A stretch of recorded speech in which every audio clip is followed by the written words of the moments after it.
In this next question, we are asked about lattice energy. So it's saying that lattice energy are always negative, meaning to say they represent exothermic changes, as you know, from your energetics in O-level, GCSE or IGCSE level chemistry. What is meant by lattice energy? So this is basically a straightforward definition question. So we define lattice energy as the enthalpy change. So it is in kilojoule per mole. So it's not just kilojoule. It cannot just be energy, even though the name itself is energy. But you know the quantity is in kilojoule per mole. So it's got something to do with stoichiometric quantities. Is the enthalpy change when 1 mole of an ionic solid. So it's very important that we talk about an ionic solid and 1 mole of that. And that is formed from its gaseous ion. From its gaseous ions. Alright, so explain why lattice energy is an exothermic process. Now we are forming a lot of strong ionic bonds, and we don't have any interactions between the gaseous ions as they are very far apart. So the gaseous ions, oppositely charged gaseous ion, are now attracted to each other, forming strong ionic bond without breaking any bonds at all, because you are just bringing the gaseous ions. They are of opposite charges. You bring them close together such that they start to align themselves, alternating cation and anion, giving you the giant ionic structure, forming strong ionic bonds without breaking any bonds at all, without having to break or without needing to break any bonds at all. You're just forming bonds, and then I can say bond forming is exothermic. Bond formation or bond forming is exothermic, and that is why, since we're not breaking anything, lattice enthalpy or lattice energy, where we define it as forming the ionic solid, 1 mole of it from its gaseous ion, will always be exothermic.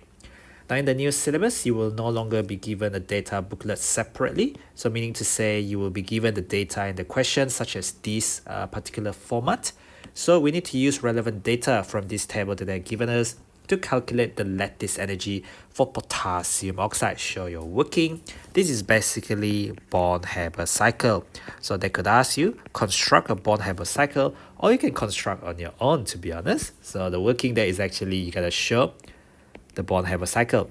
So there are 2 ways of doing this. There's one where you specify energy going up is positive, energy coming down is negative. I usually do not favor that method unless the question forces my hand. So I usually just show any question first. Whether I start from formation or lattice, it does not matter. So I'm just going to start from lattice. If I have lattice up there, so I'm forming 1 mole of the ionic solid from the gaseous ions.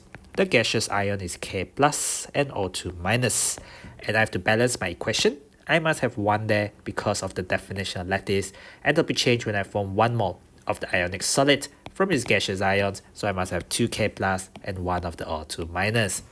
I have to relate these to the elements. So the elements, so the formation, enthalpy of formation is defined as the enthalpy change when I form 1 mole of the substance from its elements in their standard state. So potassium exists as a solid, oxygen exists as a diatomic gaseous molecule, as an element, and this is 2 potassium there, so I need 2 there, and this is 1 oxygen, so I cannot have 1 oxygen atom, I must have half of the oxygen molecule. So that is just based on the AS definition of formation, enthalpy of formation there. So hopefully that makes sense. Now we're going to invoke the idea of something you have done in A2. This is to do with atomization. Because we started from 2 potassium element, so we need 2 potassium gaseous atom. And from there, we can do 2 times our first ionization energy of potassium, since we are forming 2 mole of K plus gaseous ion with a +1 charge with from 2 mole of gaseous atom. So this is 2 times the first ionization energy of potassium there, and it has to be 2 times because if you write the equation for first ionization energy, you are just going from 1 mole of the gaseous atom, 1 mole of the gaseous ions with a +1 charge there. The thing at the bottom here, this is defined as 2 times the atomization of potassium, because enthalpy of atomization, as stated in the A2 syllabus, is defined for the enthalpy change when you form 1 mole of the gaseous atom from its element in its standard states under standard conditions. You're forming 2 mole of the gaseous atom because your hands are tied since it's K2O, 2K plus 2 potassium atom there.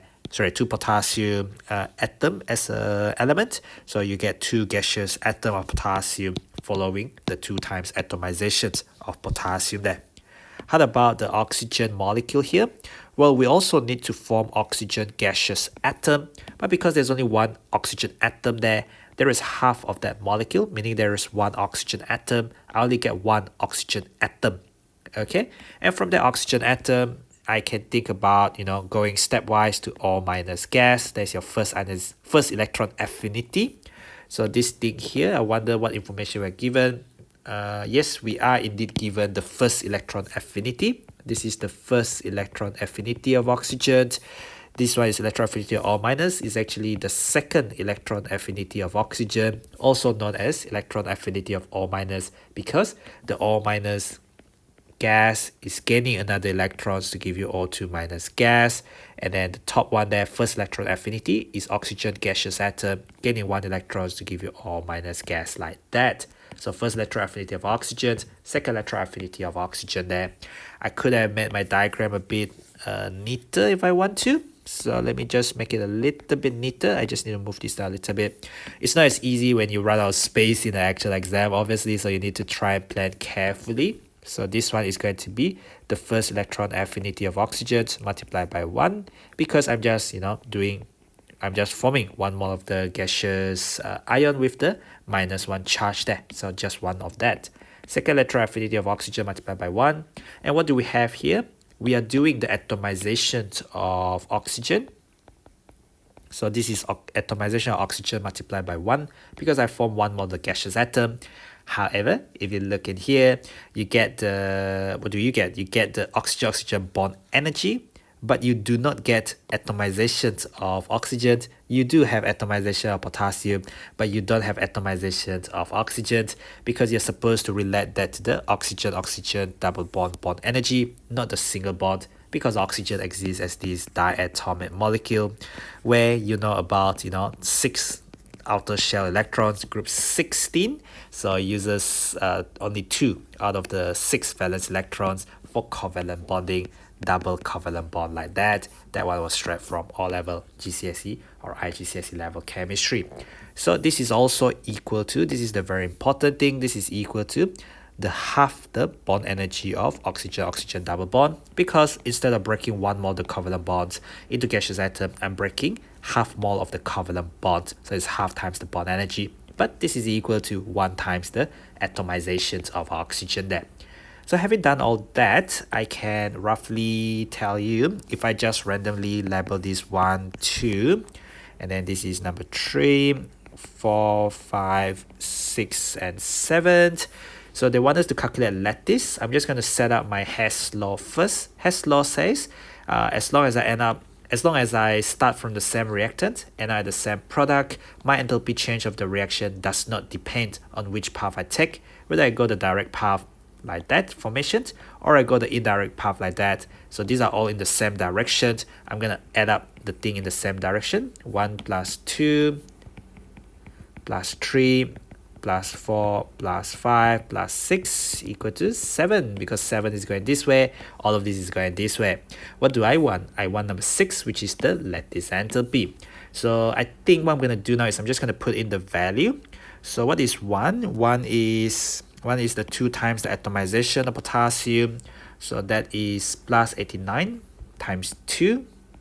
If you follow number 1 in the diagrammatic representation, bond hypercycle, 2 times the first ionization energy of potassium. They've given you the second ionization energy of potassium as well, but you don't need to go that far because it's K plus, it's 2 of them. So I'm just using the first ionization energy of potassium plus 418.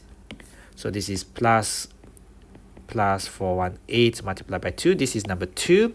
Number 3 there is atomization of oxygen, which is not given, but I'm given half of that bond energy. So half of that plus 496. And then what is number 4? First electron affinity of oxygen multiplied by 1. So that is minus 141 multiplied by 1. And then second electron affinity of oxygen 798 multiplied by 1.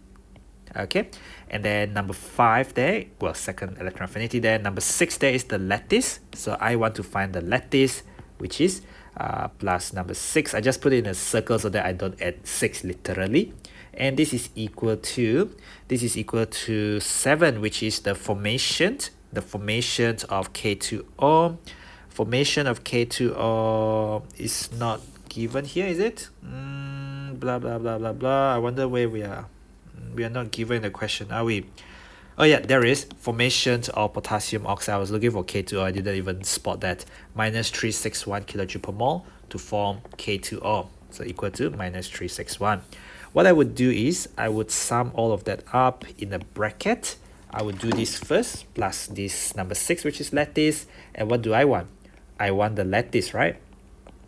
So lattice, which is number 6. So this is the lattice. So what I do is I have minus 361 on the right hand side, and this is minus whatever thing that I sub out in the bracket, because I move it to the other side. Become minus 361 minus something. So I'm going to do the thing in the bracket now. 89 times 2 plus 418 times 2 plus a half times 496 plus 141 negative times 1 plus 798 times 1, that is plus 1919.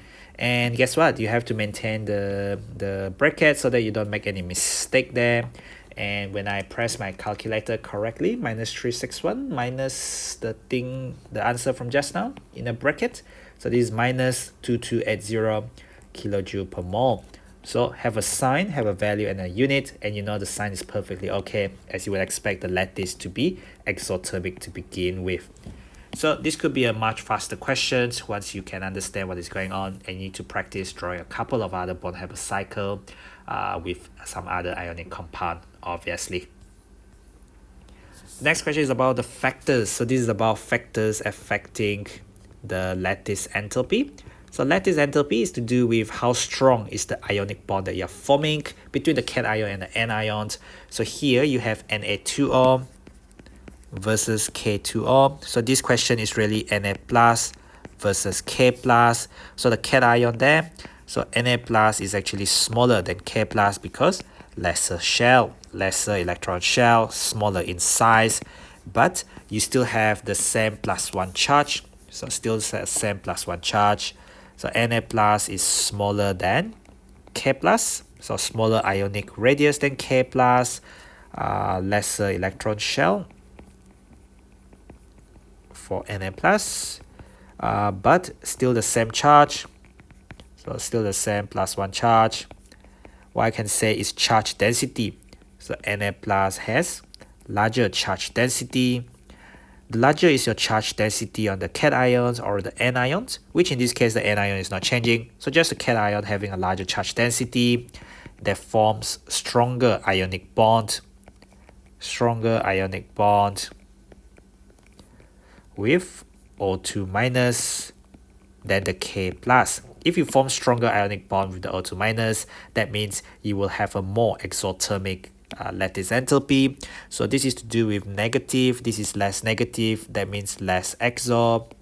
And if this is more negative, that means more exo. We are looking for something which is much stronger ionic bond. So we are looking for more exothermic, and this is placed in 1 tick. So that's what I've done there, placing 1 tick. For the 1 mark, really straight to the point, smaller ionic radius. Cannot talk about atomic radius, has to be ionic radius. Talk about larger charge density because charge over size. Charge is the same, size is smaller, so larger charge density, stronger ionic bond with the O2 minus compared with the larger cations. Therefore, you are forming stronger ionic bond, so this is more exothermic lattice enthalpy as discussed in the earlier question. And that's the end of that 7 mark question there.